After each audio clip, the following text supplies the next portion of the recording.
guys, welcome back to my channel. I'm Jasmine Virani. Welcome you all on our official channel, OopsStudy.com. OopsStudy.com is our ultimate solution for IELTS. So today we are going to discuss IELTS 7 Plus vocabulary, where topic today we are covering is money.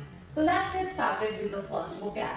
Our first vocab is funds. Funds का मतलब होता है निधि, जिसके synonyms है capital, finances, assets. Examples are the charity received generous funds from various donors to support the construction of a new community center. Charity को receive हुआ बहुत ज्यादा फंड्स, बहुत ज्यादा धन किसके पास से? डिफरेंट डोनर्स के पास से, ताकि वो लोग अगर वो सपोर्ट करेंगे तो वो क्या नया बिल्ड कर पाएंगे या कंस्ट्रक्ट कर पाएंगे नए community centre. Let's discuss the next example. The government allocated funds for infrastructure development in the rural areas. Government ने बहुत ज्यादा फंड्स दिया. किसको दिया? कि रूरल एरियाज को. क्यों? क्योंकि उनकी इंफ्रास्ट्रक्चरल डेवलपमेंट बहुत ज्यादा अच्छे से हो. Okay, let's discuss the next vocab. Next vocab is transaction. Transactions का मतलब होता है लेन देन, जिसके सिनोनिम्स है deal, exchange and transfer. Examples are she completed a transaction by transferring money from her saving account to her checking account.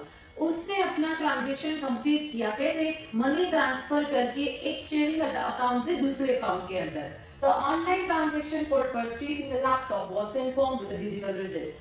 तो online transaction recently सारी जगह पे कहीं पे भी जाते हो, everybody is using UPI, right? तो वो क्या है? वो ऑनलाइन ट्रांजेक्शन है, राइट? एक बैंक से दूसरे बैंक के अकाउंट के अंदर क्या होता है? मनी ट्रांजेक्शन होता है, right? Let's discuss the next vocab. और next vocab is foreign exchange. Foreign exchange का मतलब होता है विदेशी मुद्रा विनिमय, जिसके सिनोनिम्स है forex, currency trading and currency exchange. Examples are the company engaged in foreign exchange to convert US dollar into euros for its international business transactions. For example, अगर कोई फॉरेनर इंडिया के अंदर आता है तो सबसे पहले क्या चाहिए? Money, right? Money is ultimate source for humans, right? अगर मनी नहीं है तो हम कुछ नहीं कर सकते हैं, है ना?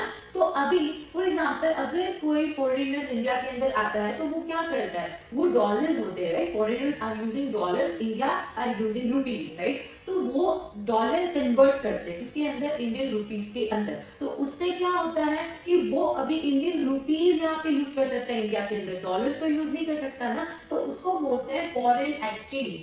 Next example is foreign exchange rates fluctuated affecting the cost of importing goods from other countries. तो foreign कंट्रीज के अंदर या फिर फॉरेन रेट्स, जो फॉरेन एक्सचेंज है ना, उसका रेट फ्लक्चुएट होता रहता है. It's depend upon import, right? Let's discuss the next vocab. और next vocab is bargain. Bargain का मतलब होता है सौदा, जिसका सिनोनिम्स है deal, agreement, negotiation. After negotiation they struck a bargain with the supplier securing a discount for bulk purchases. After the for example अगर कोई जैसे मम्मी होती है, राइट? हमारे पेरेंट्स होते हैं, इसमें से स्पेशली मॉम, वो क्या करते हैं? उनके पास बहुत अच्छी बार्गेनिंग स्किल होती है, राइट? तो वो कहीं पे भी कोई भी शॉप पे जाते हैं ना, तो they can easily bargain. Bargain मतलब क्या? एक्चुअल जो प्राइस है उससे कम लेके आते हैं, उसको हम एक्चुअली बोलते हैं, या फिर वो प्रोसेस को हम बोलते हैं bargaining, bargain. Next is the customer bought a great bargain by buying the product during the seasonal sale at half the price. Seasonal sale होता है तो उसमें क्या होता है? जो एक्चुअल प्राइस से जो हाफ प्राइस हो जाती है, तो उसके अंदर बहुत अच्छा बार्गेन मिलता है कस्टमर्स को. Let's discuss the next vocab. और next vocab is bankrupt. Bankrupt का मतलब होता है अवनीति, जिसके सिनोनिम्स है insolvent, families and ruin. Examples are the company filed for bankrupt after facing consecutive financial losses for several years. Bankrupt मतलब for example अगर आपने कहीं से सुना ही होगा, है ना, कंपनी रुकी गई, उसको क्या बोलते हैं? बैंकरप्ट. मतलब कंपनी के पास पैसा नहीं होता चुकता करने के लिए किसी और का. अगर हम यहाँ पे मतलब जो कंपनी, कोई भी कंपनी चला रहा है XYZ, राइट? तो अगर उसका फंड कंप्लीट हो जाता है, फिनिश हो जाता है, और अगर उनके ऊपर ड्यूज चढ़ते ही जाते हैं और उनके पास पैसा नहीं है लौटाने को, उसको हम बोलते हैं bankrupt. Next example is despite efforts to recover, the family business went bankrupt due to unforeseen economic downturns. कि डिस्पाइट एफर्ट्स, इतना सब कुछ करने के बाद भी कंपनी रिकवर नहीं कर पाए अपने पैसे और कंपनी बैंकक्रप्ट हो गई. Okay, let's discuss the next vocab. और next vocab is revenue. Revenue का मतलब होता है राजस्व, जिसके सिनोनिम्स है income, earnings, proceeds. Examples are the new product launch resulted in a substantial increase in revenue for the tech company. नई product launch हुई तो उसके रिजल्ट में क्या हुआ, उसके रिजल्ट में रिवेन्यू जनरेट हुआ टेक कंपनी के पास से.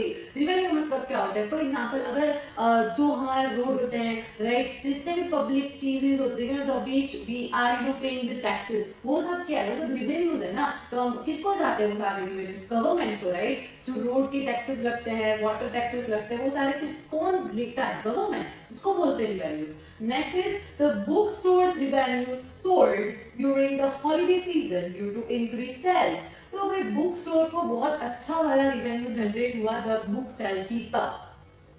Let's discuss the next vocab.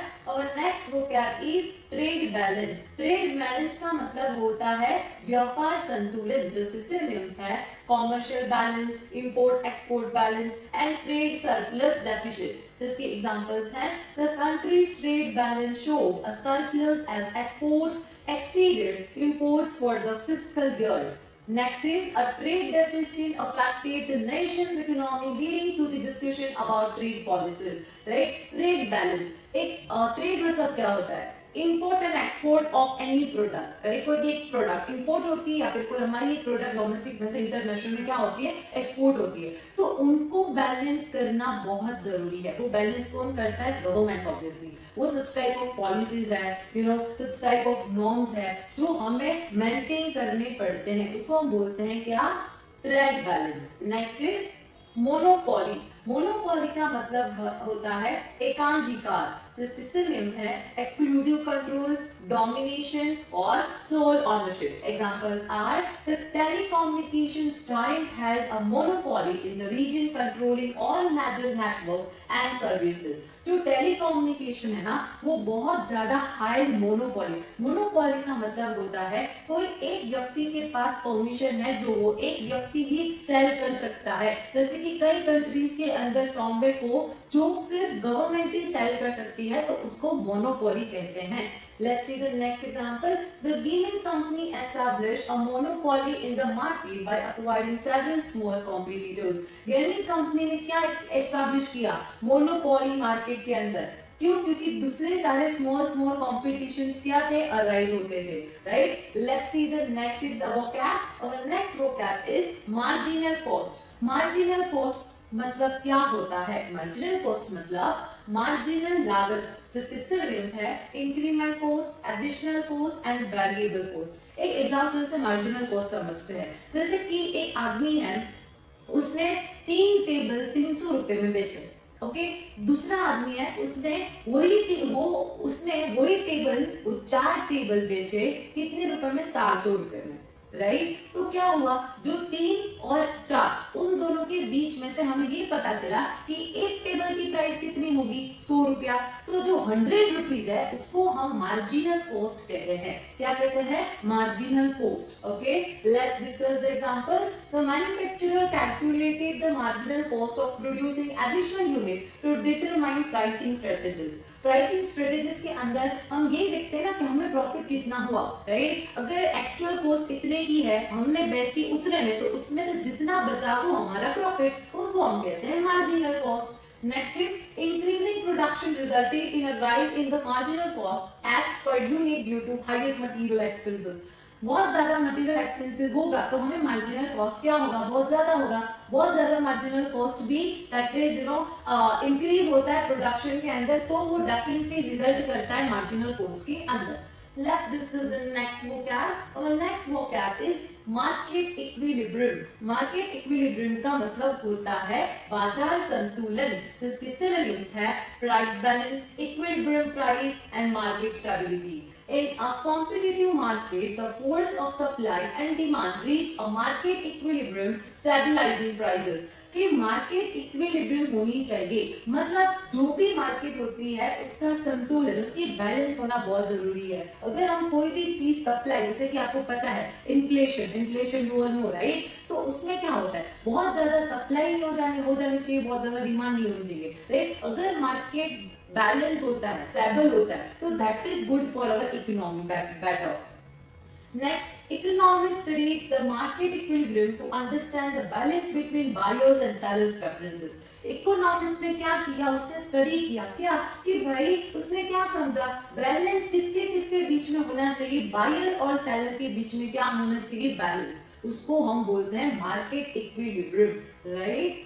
So we have we have discussed the synonyms over here. So आपको मेरी और भी ज़्यादा वीडियोस मिल जाएगी जहाँ पे you can go through that such kinds of videos and enhance your vocabulary.